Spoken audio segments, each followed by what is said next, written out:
Up next, Sheriff Mark Lamb of Pinal County, Arizona, on why this defund the police is absolutely nuts.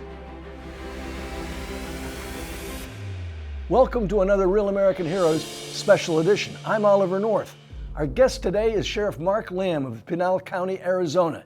Sheriff Lamb's been the sheriff in Pinal County since 2016. Before becoming sheriff, he served as a highly decorated police officer, winning awards like Rookie Police Officer and Detective of the Year. Sheriff Lamb also served on the SWAT team, taking down some of the roughest gangs in Arizona.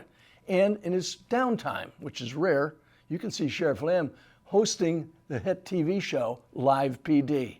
God bless you, brother. Thanks for taking time. I love that hat. Is it a Stetson? Thank you. No, it's actually a Justin, made by Milano hats out of Texas. It's a great looking hat. It really is. Look, Thank Sheriff, you. There's a lot of talk today about defunding the police. What would that mean for law enforcement in Arizona and counties like yours on our border? First of all, it's a ridiculous concept to defund the police. You know, I had a community meeting a few weeks ago with a lot of our Black, Hispanic, and other leadership in our community. I brought that very same subject up when it was really a hot topic. And even everybody in that meeting said that was a ridiculous concept. You cannot defund the police. And if you really want to get down to brass tacks, defunding the police has been going on for a long time already. We've eliminated school resource officers. There's so many different things about police work that we don't have that we used to have. So a lot of that has already gone on. Now, if you want to talk about maybe doing the job better and looking for ways that we can connect with our community more, I'm 100% open to that.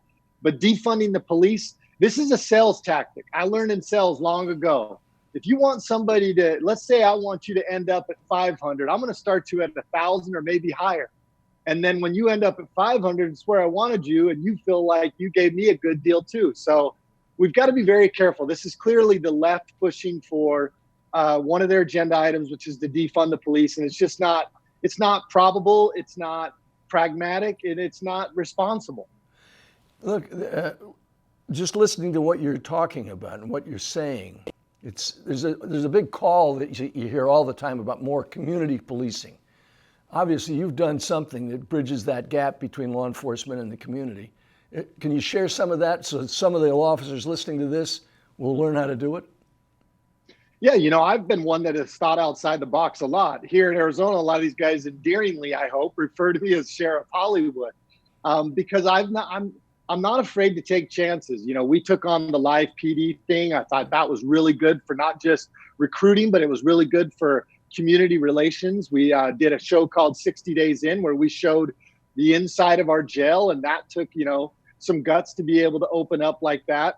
One of the big things that I'm most proud of is I started a program a little over a year and a half ago now called my Sheriff's Redirection Program, where I saw these youth getting charged for possession of marijuana and different things. And it was creating bad feelings between law enforcement and the youth. And it was sending a message to those youth that they were bad kids. And it made making a bad decision after that much easier. So what we did is we created this program that I personally go in and teach. We do 4 classes: goal setting and planning, digital media, social media, sexting, the dangers of it. We talk about drugs and alcohol, and then we do a career night. I've brought in the military recruiters. I've had a lot of different businessmen, people who've been to prison. And what we've done with that program is we've given them an opportunity to get out from underneath those charges as if it never happened. And we create a good relationship between law enforcement and our youth. Since then, none of the kids that have gone through my program and completed it successfully have reoffended. Not a single one of them. And there's been over 100 kids go through that program. So it's programs like this and other programs that we do in our community that are going to change how our community views us in law enforcement. And I would love to see more law enforcement agencies across this country take on that mantle of community relations. Look, President Trump was just down on the Arizona border. He was very proud of the fact that he's completed another milestone on the wall. Have you seen a difference in border security issues since he's been in office? Absolutely. Yeah, when we first came in, I took office just a month before he did. I came in on January 1st. I think his was January 17th. We saw a real push, and we're a 287G jail, which means that our jail works with ICE. That means if anybody comes in is charged with a crime in Arizona, then we report them to ICE. And then when they're done with their charges here in Arizona, then ICE comes and picks them up. So we had a lot of different media outlets coming to talk to us about, border security and all the different things for the first year. And we have absolutely seen a huge reduction in the amount of trafficking that we've seen in the past years compared to before President Trump took office. It has been a tremendous help to us. Now, where we are logistically, we have a Native American reservation on the south end of our county that actually runs into Mexico. So this is something that we will most likely here in Pinal County always face. No matter what you do, no matter how many miles of wall you will build, it will basically funnel more and more into our area and into our county.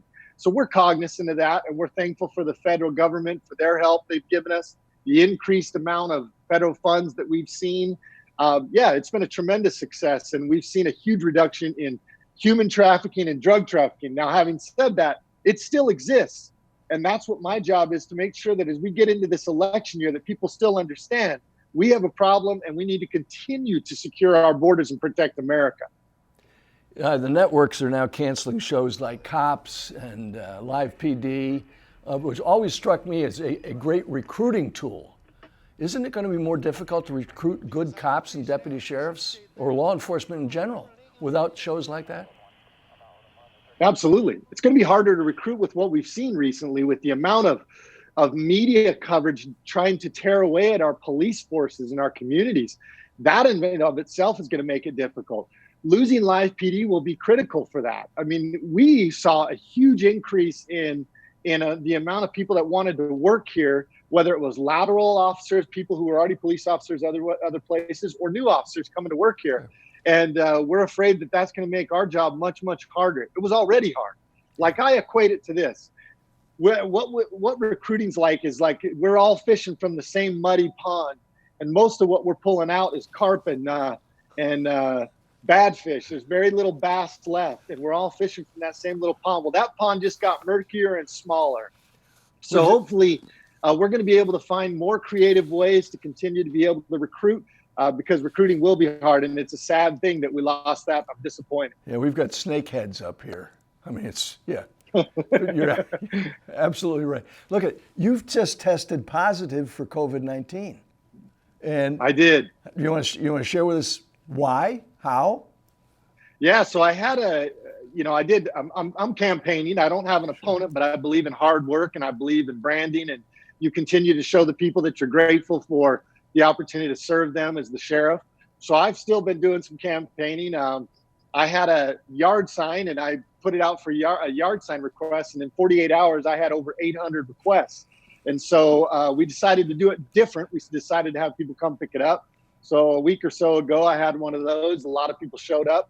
Well, somewhere during that day, I actually contracted COVID-19 from one of the people that came to the event. 2 days later, I was at the White House, or 3 days later, I got tested before going out to the Rose Garden to see the president, and I tested positive. They tested me again. I tested positive again, and unfortunately, I wasn't able to be with the president when he signed that executive order. I had to drive 35 hours home back to Arizona from Washington, D.C., mind you, while having COVID. But I'm back home. I'm back in quarantine. I'm feeling good, and I'm looking forward to getting out of this quarantine, that's for sure. Well, I hope you do soon. The idea of a sheriff showing up wearing a mask it's like walking into a bank wearing a mask and rubber gloves. Just doesn't compute very well up here. Look. No, it doesn't go over very well down here either. Like 50 years from now, when my great-grandkids are studying about this extraordinary time in history, what do you want them to know about what you did? Because it is an extraordinary time in history. I love that question. And I think that's, if more of us reflected upon that same question, how do we want to be remembered? How do we want our family to remember us? I'll tell you what, I want to be remembered as a patriot, somebody who loved this country, somebody who loved the Constitution, freedom, and what America stands for, and the true American spirit. And that is why I ran for office, and that's why I continue to fight. It's not easy. And in this day and age with the COVID, and with the way that people are looking at police officers and trying to tear us down, even more so, we need good, strong patriots who love and cherish freedom to be able to save this Constitution. I got a news flash for everybody listening out there. The Constitution will not be saved in Washington. It'll be saved by enlightened men and women of this country, people who love and cherish freedom. And if I want to be known as one thing, I want to be known as a patriot who fought valiantly to preserve the freedoms that we enjoy in this country. God bless you, brother. Sheriff Lamb, thank you for making time to be with us today. And I know you don't feel badly, but I hope you're over this quarantine as soon as possible. Thank you. I appreciate it, sir. And I appreciate speaking with you and for all you've done for America and for what you continue to do. God bless you. And you too, brother. Thank you. Folks, Thank if you. this broadcast has been informative, helpful, or encouraging, take time to subscribe and let me know how these unprecedented events have affected you and yours. By doing so, you too can become part of this historical record of how America persevered and once again prospered. Until next time, remember, Semper Fidelis is more than a slogan for U.S. Marines. Always faithful is a way of life.